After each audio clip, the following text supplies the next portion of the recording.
Vendredi soir, Paris a émerveillé le monde entier. Bienvenue à Paris. La cérémonie d'ouverture des Jeux Olympiques de 2024 nous a offert des moments musicaux extraordinaires. De Lady Gaga à Aya Nakamura en passant par Céline Dion et Juliette Armanet, toutes nous ont offert des prestations très commentées. On va y réagir ensemble, on va les revisionner et on va les analyser. Et un conseil, sortez les mouchoirs parce que personnellement, j'ai fini comme ça. Je suis désolé, j'arrive. Allez, c'est parti.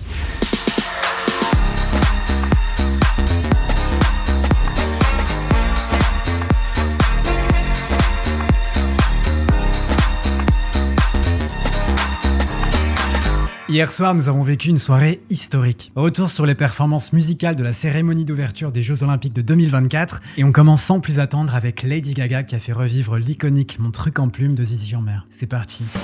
Bonsoir, bienvenue à Paris. C'est pas associé, viens laisser, je vais faire danser.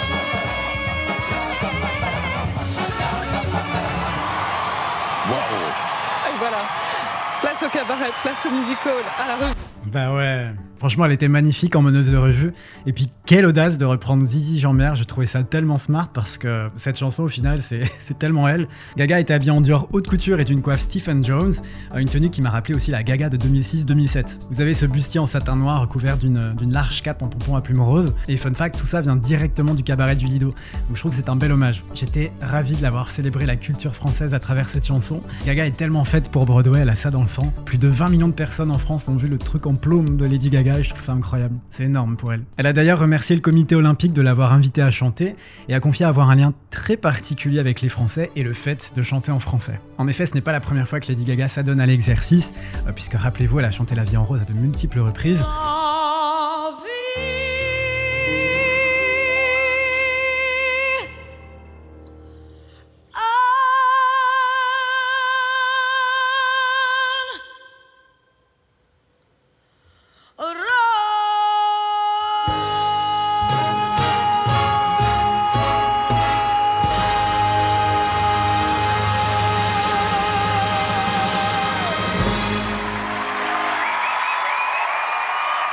D'ailleurs, n'hésitez pas à aller voir ma vidéo où on réagit à toutes ces pop stars internationales qui ont chanté en français. Je vous la mets juste ici si vous ne l'avez pas encore vue. Bref, Lady Gaga a signé l'une de ses performances les plus visionnées de toute sa carrière. D'ailleurs, Lady Gaga est devenue le sujet le plus recherché en France ces dernières 24 heures avec plus de 500 000 recherches en raison de cette prestation. Le choix de cette musique était tellement juste et ça a été le cas durant toute la cérémonie. La playlist était juste jouissive. Mon truc en plume, c'est clairement l'emblème de l'âge d'or du musical. Zizi Jeanmaire a tellement de points de commun avec Lady Gaga finalement. Des spectacles grandioses, une théâtralité tellement singulière, des tenues qui ont marqué les esprits et surtout ce petit grain de folie qu'on adore chez Gaga. Et puis mon truc en plume, c'est aussi l'histoire d'une chanson qui a réussi à s'exporter mondialement, notamment aux États-Unis. Malheureusement décédée le 17 juillet 2020, Zizi Jeanmaire est un monument de notre culture. Mon truc en plume est une pépite du musical que beaucoup ont essayé de s'approprier d'ailleurs sans jamais réellement dépasser son interprète original. Comme l'a souligné Daphné Burki il y a 18 mois en arrière, Lady Gaga ne connaissait rien à la pionnière du musical à la française, mais elle s'est tout de suite trouvé de nombreux points communs avec elle et il se dit qu'elle aurait accepté immédiatement avant de s'investir dans le plus grand des secrets sur cette prestation qui est géniale. Merci Paris, merci Gaga, c'était magnifique. Dites-moi ce que vous en avez pensé dans les commentaires. Mon truc en plomb. Allez, on passe à l'autre surprise de la soirée avec Gojira. Le tableau Liberté, je me suis pris une claque. Ça ira, ça ira, ça ira. Les aristocrates à la lanterne. Heavy Metal avec le groupe Gojira. On a des frissons.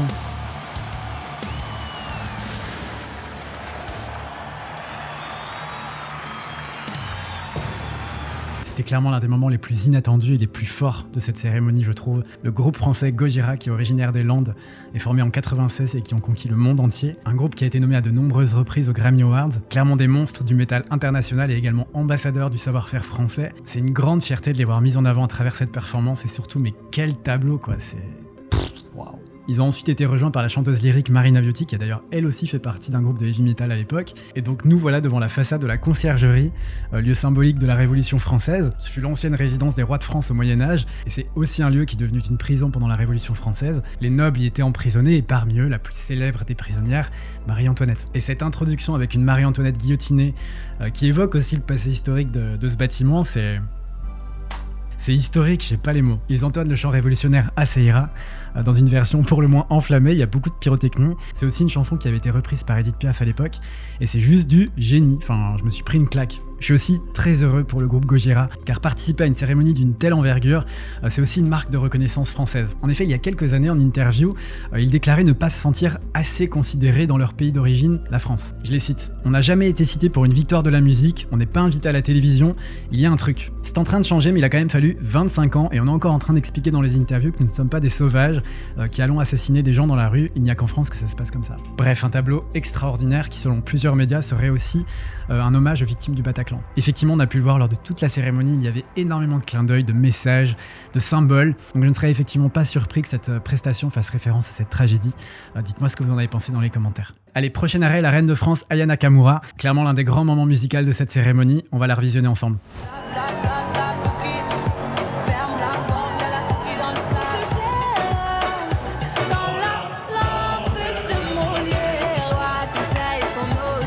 Génial.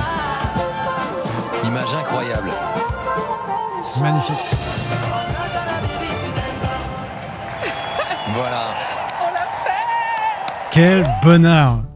Cette image est incroyable, cette image est magnifique, cette image on en avait besoin. Aya Nakamura qui était très attendue et qui pour rappel est la chanteuse française la plus écoutée sur les plateformes de streaming ces dernières années. Énorme fierté de l'avoir chantée pour cette cérémonie à travers un tableau qui s'appelle Égalité. Elle a repris ses plus grands tubes, elle reprend du Aznavour, c'est magnifique. C'est splendide, ces plumes dorées, cette traîne aérienne, tout a été minutieusement réalisé à la main pour évoquer le phénix. J'y vois deux messages très forts à travers cette prestation. Une Aya Nakamura phénix qui renaît de son propre cadavre, soit des flammes de son bûcher, le bûcher étant les haters et tous ceux qui l'ont insulté durant ces derniers mois. Et aussi ce symbole très fort, le trait d'union entre les arts dits académiques, centralisés au Louvre, et les arts modernes, créant une vraie passerelle entre les générations, les registres musicaux et les langues. Aya Nakamura a clairement amplifié son statut de figure majeure de la culture française. Et 2024 a juste été une année indécente pour Aya Nakamura, les flammes, le Met Gala, la cérémonie d'ouverture, le live à Vogue World. Quand les 60 musiciens de la garde républicaine la rejoignent, c'est magnifique. Bref, une grande réussite pour ma part. Alors beaucoup ont pointé le playback, mais je vous assure, ce n'est pas la seule à y avoir eu recours. Et je pense sincèrement qu'avec une telle cérémonie et tous les éléments techniques dont on n'a pas idée, je crains que beaucoup n'aient pas eu le choix. Allez, on continue avec un autre moment phare de cette cérémonie, l'hymne national chanté par Axel Saint-Cyrel. Ça aussi, c'était magnifique, l'image est tellement forte. On la retrouve drapée dans une robe aux couleurs du drapeau tricolore, toujours confectionnée par Dior. Et on la retrouve surtout sur le toit du Grand Palais. Et à seulement 28 ans, Axel Saint-Cyrel a vécu la consécration hier soir. C'était sublime. Ce que je trouve fou, c'est qu'elle n'avait même pas prévenu ses parents qu'elle allait chanter la Marseillaise ce soir-là. Donc je n'imagine même pas la surprise que ça a dû être pour ses proches. Énorme fierté. S'en est suivi une performance de Jakub Joseph Orlinski et de Rimka. J'avance sans la peur du lendemain, l'espoir dans le cœur, l'avenir entre les mains. Écoutez, j'ai beaucoup aimé cette performance de Rimka qui a délivré un message de paix, d'espoir et d'amour. Et surtout, j'ai trouvé ça génial que tous les styles musicaux soient représentés. Le rap, la pop, l'électro, le métal. Hier soir, tout le monde était invité à la fête de Paris et clairement, ça m'a rendu très ému. D'ailleurs, en parlant de fête, cela fait le lien avec le tableau suivant qui s'appelle Festivité. Paris is burning, parce que oui, c'est ça aussi la fête à Paris. Alors, une scène queer avec un C qui a relancé de nombreuses polémiques, mais on va pas se pencher sur le négatif aujourd'hui. Bref, on se retrouve sur un banquet / catwalk, car oui, Paris est la capitale de la mode, alors ça défile. On célèbre la mode à la française, et ce sur une playlist incroyable. On a eu du Rita Mitsuko, on a eu du Diams, Bibi Flash, David Guetta, Laziza, Daniel Balavoine, France Gall, Mylène Farmer qui a évidemment été célébré, Stardust, Justice, enfin clairement notre répertoire est une mine d'or. Nicky Doll qui débarque avec un look qui rend hommage à son look de sortie sur Drag Race US saison 12, j'ai trouvé ça incroyable. Et Philippe Catherine, fidèle à lui-même, nu et culotté, 1 milliard de personnes ont vu cette image, je trouve ça indécent. Mais à la fois tellement drôle, léger et sarcastique, ça fait du bien aussi de voir cette image-là. Allez, on passe à l'une des séquences les plus émouvantes de cette soirée, c'est Juliette Armanet qui a rejoint Sofiane Pamart pour chanter Imagine de John Lennon sur la scène. Magnifique surprise, magnifique cadeau de l'avoir présentée à cette cérémonie d'ouverture. Regardons ça ensemble. Imagine there is no heaven. Imagine all the people living life in peace. And the world will be as one. Une performance super émouvante sur la scène, quoi. Thomas Joly, donne-moi quelques cellules de ton cerveau parce que clairement tu es un génie. Ce piano enflammé, complètement dingue. Je ne peux qu'y voir une référence à son album Brûler le feu. Girl, t'as brûlé la scène. Et la scène. J'étais vraiment ravi et super ému de l'avoir nous représenté, sans oublier le message délivré à travers ce classique et Imagine. Et puis évidemment, immense respect à Sofiane Pamart, tellement de talent. C'était l'un de mes moments préférés de la soirée, tout en douceur. Dites-moi ce que vous en avez pensé dans les commentaires. Alors il y a d'autres moments qui m'ont marqué à travers cette cérémonie. Je crois que la cavalcade du cheval avec la cavalière d'argent qui remonte la scène, c'était mais tellement fort. Cette image, elle est historique, avec les images d'archives qui défilent. J'ai pas les mots, c'était divin. Le cycliste Charles Cos m'a aussi fait pleurer, parce qu'il est né en 1924, il est là avec la flamme olympique, j'ai trouvé ça tellement émouvant. Et ensuite Marie-Josée Perret et Teddy Riner qui embrassent la vasque avant qu'elle ne s'envole pour briller dans le ciel de Paris, c'était magistral. Non, je vous assure, vous allez dire que je suis too much, mais franchement j'étais bouche bée tout le long de cette cérémonie. Et enfin, vous l'attendez tous, comme si ce n'était pas assez, on retrouve Céline Dion. Céline Dion, qui signe son grand retour dans la Tour Eiffel. Là, c'était beaucoup trop pour mon cœur. On va se revisionner cette performance incroyable ensemble. Le ciel bleu sur nous peut s'effondrer. Et m'importe si tu m'aimes, je m'en fous du monde entier. Si nous aurons pour nous l'éternité dans le bleu de toute l'immensité.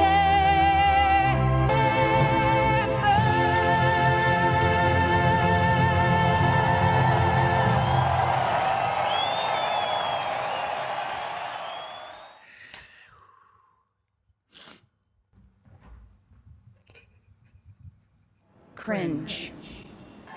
No matter how hard you try to avoid being cringe, you will look back on your life and cringe retrospectively. Je suis désolé, j'arrive. Mon chat m'a regardé en mode mais qu'est-ce que t'as encore toi? Bref, je suis désolé mais c'est trop pour moi. Céline Dion n'avait pas formé depuis 4 ans en live et là elle revient pour nous offrir une prestation magistrale, divine, sublime depuis la Tour Eiffel sur cette chanson d'Edith Piaf. Voilà.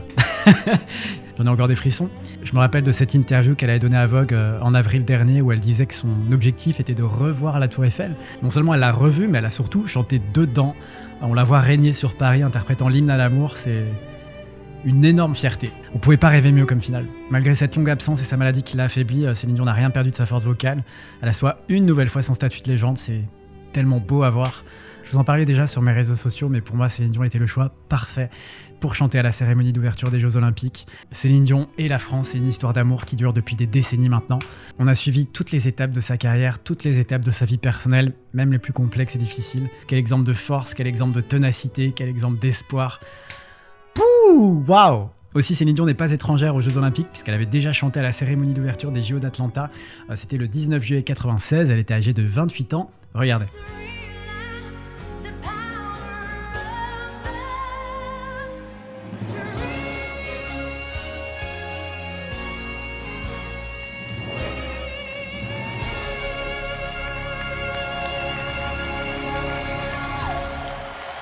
La chanson interprétée était donc The Power of the Dream, un titre qui avait été spécialement conçu pour cette occasion.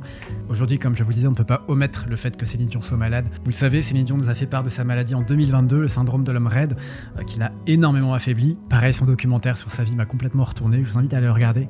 Et la voir relever ce défi sur l'hymne à l'amour d'Edith Piaf, magnifique. J'ai pas les mots pour exprimer ce que je ressens et le bonheur que ce fut de l'avoir vu chanter depuis la Tour Eiffel. C'est historique ce qui s'est passé, c'est historique ce qu'on a vécu ensemble. Et c'est aussi pour ça que je me devais de vous en parler sur YouTube à travers une vidéo un peu plus longue. Je pense sincèrement que c'est une cérémonie qui va rester dans les annales de la pop culture et de la musique. Juste un énorme merci à Thomas Joly, à Daphné Burki et aux milliers de danseurs, techniciens qui ont travaillé de près ou de loin. Aux acteurs également qui ont travaillé de près ou de loin sur cet événement. Je n'imagine même pas tout le travail et tous les défis que ça a dû représenter. Mais clairement, cette cérémonie, elle m'a fait rêver, elle m'a fait pleurer et elle a aussi délivré des messages dont on a fortement besoin aujourd'hui. Des messages de paix, d'unité, de vivre ensemble. Très heureux d'avoir vu autant de femmes présentes, très heureux d'avoir vu la communauté queer célébrer Paris comme il se doit. À vous de me dire désormais ce que vous avez pensé de cet événement historique dans les commentaires. Si vous avez passé un bon moment en regardant cette vidéo, je vous invite à la liker, à la partager autour de vous et à me dire en commentaire quel a été votre moment préférés de cette cérémonie. Et évidemment, je vous invite à vous abonner à ma chaîne Popslice si vous êtes fan de pop culture, si vous êtes fan de musique pop. J'ai plein de vidéos sous le coude qui vont être publiées dans les semaines à venir, donc n'hésitez pas à vous abonner, votre soutien m'est très précieux. Je vous invite désormais à continuer le visionnage avec les 2 vidéos qui s'affichent à votre écran. Je vous fais plein de bisous, passez un bel été, je vais aller sécher mes larmes. Ciao.